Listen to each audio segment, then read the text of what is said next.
Waiting for this elk to die, and here comes a huge moose. Uh.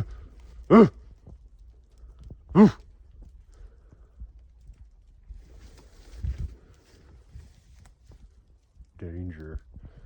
Just crazy having a standoff with a moose. I don't want to run because I don't want to spook the elk up. Check this out, I'm waiting for this elk to die, and a moose just walked up and almost ran me over. I had to run out of the trail. Well, not the trail, but the spot I was sitting.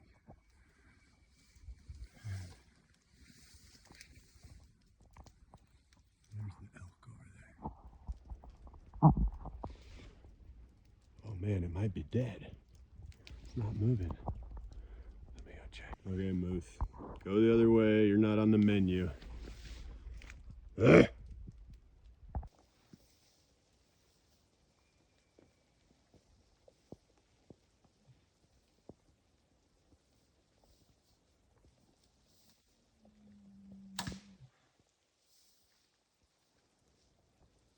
So there it is. Ah, what a beauty. When took this shot. That was the finishing kill. What a beauty.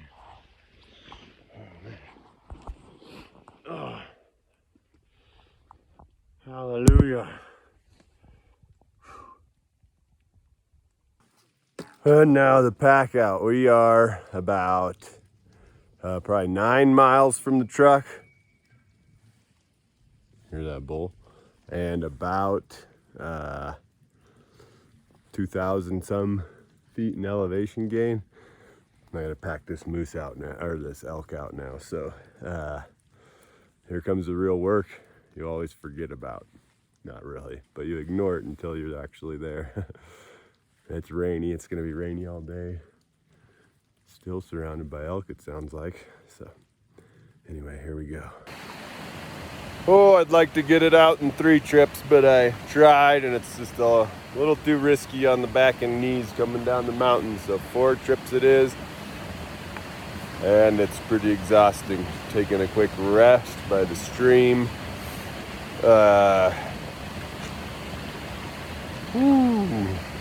right, it's raining in the morning. Getting ready to go pack some elk. I'm gonna power up with a fresh bite of elk heart. Oh yeah.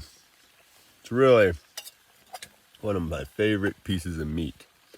Don't forget to eat the heart.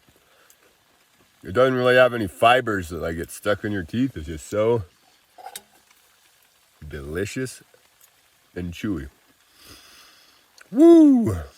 Now the question is, do you pack the elk out with the horns up to avoid all the deadfall and snags, or down so you don't get stuck in trees? I'm gonna start up because I got a lot of deadfall. I might have to flip them over halfway down the mountain.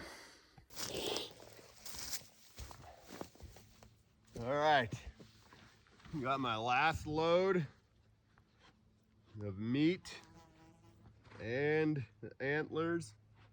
Tighten this up real nice.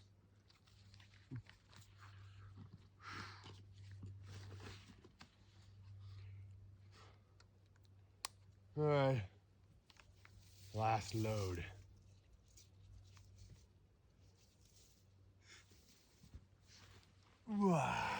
Gotta be really aware.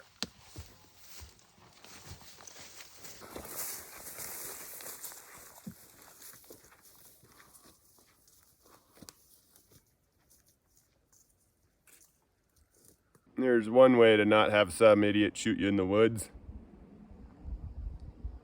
Put your extra clothes around the horns.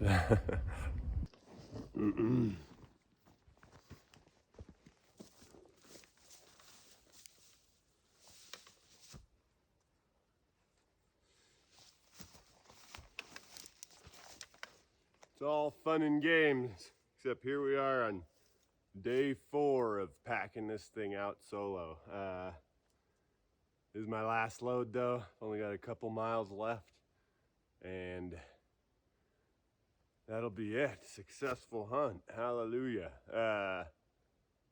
But yeah, the pack out is no joke. I'm sore. Got my back's raw. I put some Luco tape on my back to stop the rubbing. But it's worth it. Cool. Almost done.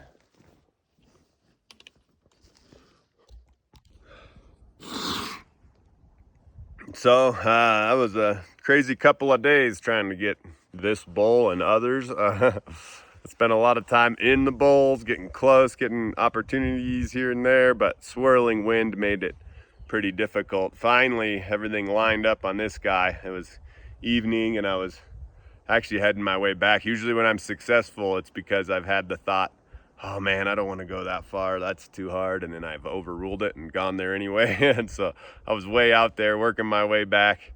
Heard this bull bugle. So it was the first time I had consistent wind in, the days of hunting. So I went to where the wind was in my face from him and started sneaking in on him.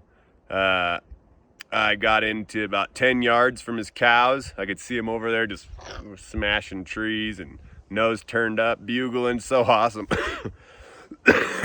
But then I let out a bugle and sure enough, he came charging over, and about 15 yards from me, I stuck an arrow in him. I was just hiding, in front of a tree.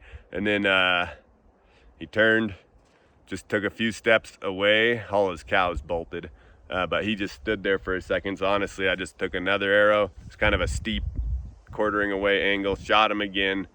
That one hit him in the gut, and he ran and up into like chest cavity here. He ran up further a little ways. Did the same thing, just stopped. I don't think he had run at that point.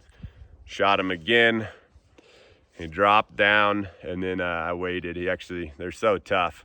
He waited while he was breathing for a couple minutes, and then that's when the moose showed up. But then I went up and finished that elk off just to make it as fast as possible. Pretty awesome though, pretty epic hunt. So I dropped this full heavy bag on that sharp stick to show you what I'm gonna do to temporarily close the hole.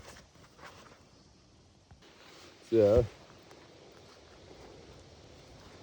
patch this hole.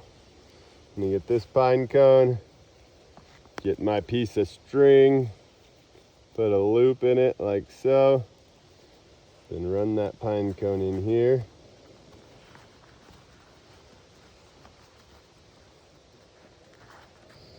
Twist it. Get that pine cone to stay in there. There we go.